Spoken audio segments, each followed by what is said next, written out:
ಭೂತಾಯಿಯ ಮಡಿಲು ಸೇರಿದ್ದಾರೆ ಅಭಿನಯ ಸರಸ್ವತಿ. ಹುಟ್ಟೂರು ದಶವಾರದಲ್ಲಿ ಸರೋಜಾ ದೇವಿಯವರ ಅಂತ್ಯಕ್ರಿಯೆಯನ್ನು ನೆರವೇರಿಸಲಾಗಿದ್ದು ಸಕಲ ಸರ್ಕಾರಿ ಗೌರವಗಳೊಂದಿಗೆ ಅಂತ್ಯ ಸಂಸ್ಕಾರವನ್ನು ಮಾಡಲಾಗಿದೆ.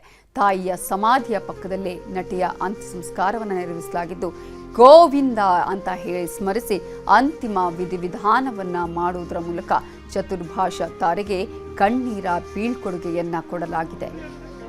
4 ಭಾಷೆಗಳಲ್ಲಿ 200ಕ್ಕೂ ಹೆಚ್ಚು ಚಿತ್ರಗಳು, 161ಕ್ಕೂ ಹೆಚ್ಚು ಚಿತ್ರಗಳಲ್ಲಿ ನಾಯಕಿಯಾಗಿ ಅಭಿನಯಿಸಿದ ಚತುರ್ಭಾಷಾ ತಾರೆ ಅಭಿನಯ ಸರಸ್ವತಿ. ಅವರಿಗೆ ಚಿಕ್ಕಂದಿನಿಂದಲೇ ಸರಸ್ವತಿ ಒಲಿದಿದ್ಲು. ಅದೇ ಕಾರಣಕ್ಕಾಗಿ ಆಕೆಗೆ ಇಷ್ಟ ಇಲ್ಲದಿದ್ದರೂ ಕೂಡ ಅವರೇ ಹೇಳಿಕೊಂಡ ಹಾಗೆ ನನಗೆ ಟೀಚರ್ ಆಗಬೇಕು ಅನ್ನುವಂತಹ ಕನಸಿತ್ತು. ಆದರೆ ತನಗೆ ಒಲಿದಿದ್ದು ಈ ಒಂದು ಕಲೆ, ಅಭಿನಯ ಅನ್ನುವಂತಹ ಕಲೆ. ಆಕೆ ಸಣ್ಣ ವಯಸ್ಸಿನಲ್ಲಿದ್ದಂಥ ಸಮಯದಲ್ಲಿ ತುಂಬ ಚೆನ್ನಾಗಿ ಹಾಡ್ತಾ ಇದ್ರು, ತುಂಬ ಚೆನ್ನಾಗಿ ಡ್ಯಾನ್ಸ್ ಮಾಡ್ತಾ ಇದ್ರು. ಆ ಒಂದು ಅವರ ಕಲೆ ಇದೆಯಲ್ಲ, ಅದುವೇ ಅವರನ್ನು ಇಷ್ಟು ದೊಡ್ಡ ಮಟ್ಟದ ಲೇಡಿ ಸೂಪರ್ ಸ್ಟಾರನ್ನಾಗಿ ಮಾಡಿದ್ದು.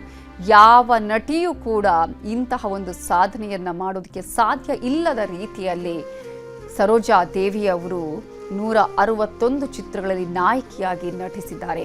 ಅಭಿನಯ ಅನ್ನುವಂಥದ್ದು ಮನೋಜ್ಞವಾದಂತಹ ಅಭಿನಯ.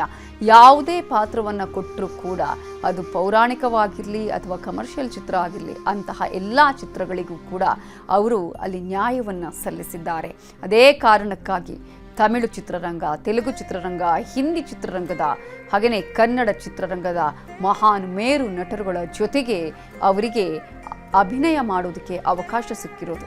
ಅವರೇ ಹೇಳ್ಕೊಂಡ ಹಾಗೆ ಬೆಳಿಗ್ಗೆಯಿಂದ ಮಧ್ಯಾಹ್ನ ಒಂದು ಸ್ಕೆಡ್ಯೂಲ್, ಮಧ್ಯಾಹ್ನದ ಸಂಜೆ ಒಂದು ಸ್ಕೆಡ್ಯೂಲ್, ಸಂಜೆಯ ನಂತರ ಮತ್ತೆ ಅವರು ಅಭಿನಯವನ್ನು ಮಾಡ್ತಾ ಇದ್ರು. ಬೇರೆ ಬೇರೆ ಆ ಸಂದರ್ಭದಲ್ಲಿ ಒಬ್ಬ ನಟನ ಜೊತೆಗೆ ಒಬ್ಬ ನಟಿ ಆ್ಯಕ್ಟ್ ಮಾಡಿದರೆ ಮತ್ತೆ ಇನ್ನೊಬ್ಬ ನಟನ ಜೊತೆ ಮಾಡೋದಕ್ಕೆ ಅವಕಾಶ ಇರಲಿಲ್ಲ. ಆದರೆ ಪ್ರತಿಯೊಬ್ಬ ಸೂಪರ್ ಸ್ಟಾರ್ ಜೊತೆಗೂ ಕೂಡ ಇವರು ಒಮ್ಮೆಲೆ ಆ್ಯಕ್ಟ್ ಮಾಡೋದಕ್ಕೆ ಸಾಧ್ಯ ಆಯಿತು.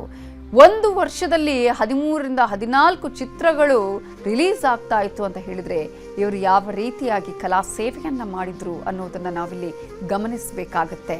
ಸರೋಜಾ ದೇವಿಯವರ ಅಂತ್ಯಕ್ರಿಯೆ ಇದೀಗ ನೆರವೇರಿದೆ. ಸಕಲ ಸರ್ಕಾರಿ ಗೌರವಗಳ ಒಂದಿಗೆ ಭೂತಾಯಿಯ ಮಡಿಲನ್ನು ಸೇರಿದ್ದಾರೆ. ಯಾವ ಭೂಮಿಯ ಮೇಲೆ ಅಕ್ಕರೆ ಇತ್ತೋ, ಯಾವ ಪ್ರಕೃತಿಯನ್ನು ಅವರು ಪ್ರೀತಿಸ್ತಾ ಇದ್ರು, ಇದೀಗ ಭೂತಾಯಿಯ ಮಡಿಲನ್ನು ಸೇರಿದ್ದಾರೆ ಸರೋಜಾ ದೇವಿಯವರು. 87 ವರ್ಷಗಳ ಕಾಲ ಪರಿಪೂರ್ಣ ಜೀವನವನ್ನು ಮಡಿಸಿ, ವೈಯಕ್ತಿಕ ಜೀವನ ಆಗಿರಬಹುದು, ಕಲಾ ಸೇವೆಯ ಜೀವನ ಆಗಿರಬಹುದು, ಎಲ್ಲದಲ್ಲೂ ಕೂಡ ತಾನು ಸಾರ್ಥಕತೆಯನ್ನು ಮೆರೆದು ಸರೋಜಾ ದೇವಿಯವರು ಇಹಲೋಕವನ್ನು ತ್ಯಜಿಸಿದ್ದಾರೆ. ಇದೀಗ ಭೂತಾಯಿಯ ಮಡಿಲು ಸೇರಿದ್ದಾರೆ. ದಶವಾರ, ಚನ್ನಪಟ್ಟಣದಲ್ಲಿರುವಂತಹ ದಶವಾರ ಅಂದರೆ ಅವರಿಗೆ ತುಂಬ ಅಚ್ಚುಮೆಚ್ಚು. ತನ್ನ ತಾಯಿಯ ಅಂತ್ಯ ಸಂಸ್ಕಾರವನ್ನು ಕೂಡ ಅವರು ಅವರದ್ದೇ ಸರೋಜಾ ದೇವಿ ಗಾರ್ಡನ್ನಲ್ಲೇ ಮಾಡಿದ್ದು. ಆ ಒಂದು ಸಮಾಧಿಯ ಪಕ್ಕದಲ್ಲೇ, ತಾಯಿ ರುದ್ರಮ್ಮ ಅವರ ಸಮಾಧಿಯ ಪಕ್ಕದಲ್ಲೇ ಸರೋಜಾ ದೇವಿಯವರ ಅಂತ್ಯ ಸಂಸ್ಕಾರವನ್ನು ಮಾಡಲಾಗಿದೆ. ಭೂತಾಯಿಯ ಮಡಿಲನ್ನು ಸೇರಿದ್ದಾರೆ ಅಭಿನಯ ಶಾರದೆ.